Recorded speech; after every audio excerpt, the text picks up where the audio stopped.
If you're looking for a premium, ultra-portable laptop, chances are you're looking at a Mac. Apple's laptops have dominated this segment for so long, it seems like no one else is even trying anymore.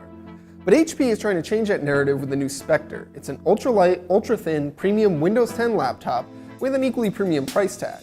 It's easy to compare the Spectre to the MacBook because it's so light and thin. But it's really like HP took the best of what the MacBook offers and blended it with the best of what the MacBook Air offers.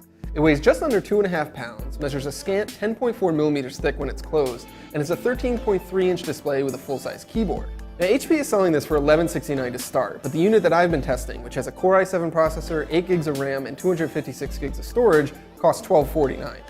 The Spectre is really striking to look at. It has a dark brown finish that stands out from the sea of aluminum silver computers. It also has this really shiny gold hinge that catches your eye. But it also catches a ton of fingerprints, which means that it doesn't really look so great after a few minutes of using it.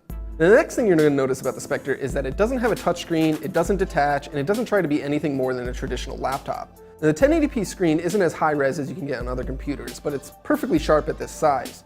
My only real complaint here is that the hinge doesn't tilt back as far as I'd like it to, which makes it a little uncomfortable to use when I'm standing at a desk.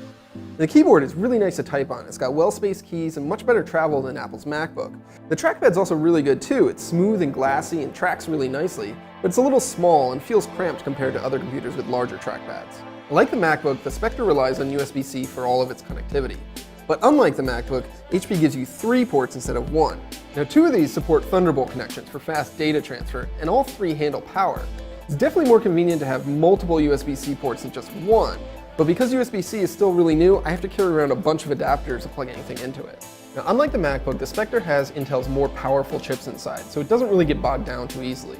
The Core i7 chip in the one that I've been testing has been able to handle everything I throw at it, whether it's multitasking, web browsing, photo editing, or any other productivity task. You're definitely not going to be gaming on this machine, but for productivity stuff, the Spectre definitely has enough power.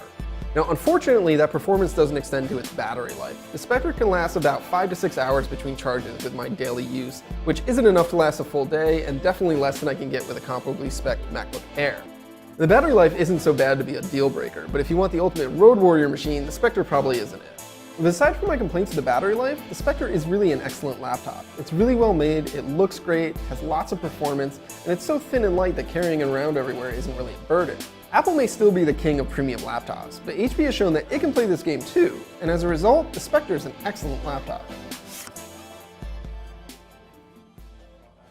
Talking about laptops!